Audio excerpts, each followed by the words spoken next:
Bismillahirrahmanirrahim.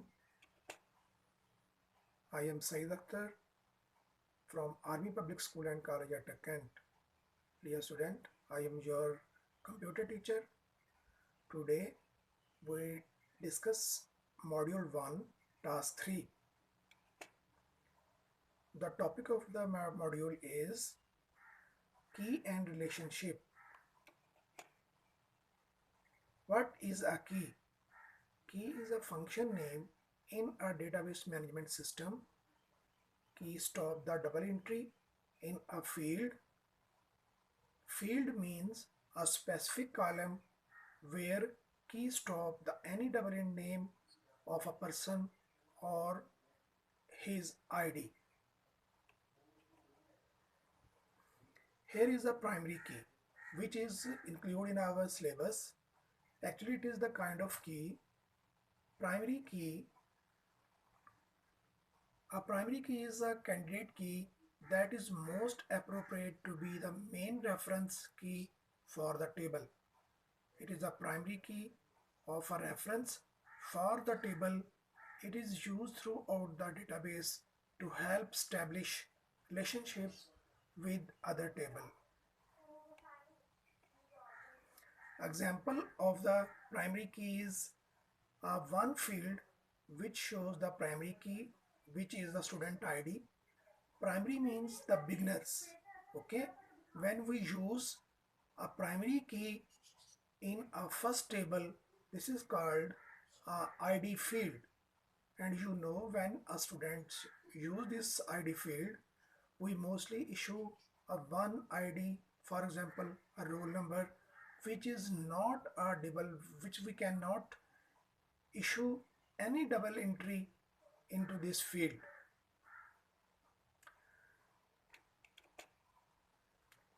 Relationship in a database management system. A relationship is established between the two database table when one table use a foreign key that refers the primary key of another table. This is the basic concept behind the team terms and relational database.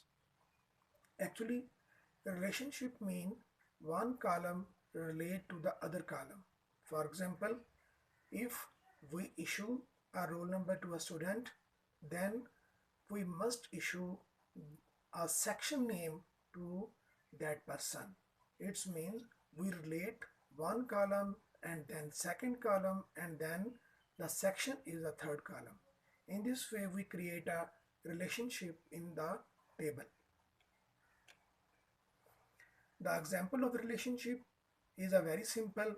You can see we have a relation between different columns. For example, a student have a relation for his course ID, and student have a relation with a roll number slip or a roll number serials. Types of relationship. There are three types of relationship. One-to-one relationship, second is a one-to-many relationship, and third is a many-to-many relationship. First of all, one-to-one relationship. One-to-one relationship, every record in the first table maps to one record in the second table. It means one table have a relation with the other table. For example, a roll number or a section create a relation with one field to the other field. This is called a relation, and this is also called the one-to-one relationship.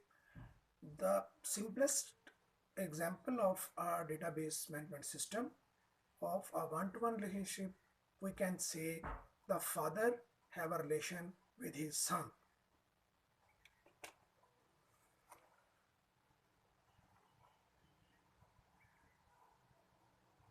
It may be, now we have to one-to-many relationship. In a one-to-many relationship, the two tables have a one-to-many relationships with each other. Each record in the first table maps to only one record in the second table, and each record in the second table maps to multiple records in the first table. For example, if a student when enter his name, he discuss about his father name, class, section, about his subject. It's mean one person who have a one ID have a many relation with the other column of the table in a school. This is the best example of one-to-many relationship. Many-to-many relationship. In a many-to-many relationship, each record in the first table maps to multiple record in the second table, and each record in the second table maps have a multiple records in the first table. Many-to-many relationship have an example. For example, a person who have a bag and who have already a lot of IDs, for example, roll number, then section name, then he has a classroom, then he has a book of bags, and you have create a many-to-many relationship there, because one person create many-to-many relationship in the database management system. Thank you so much, dear student. Hope you understand about the database management system. Hope you enjoy this lecture. Thank you so much. Allah Hafiz.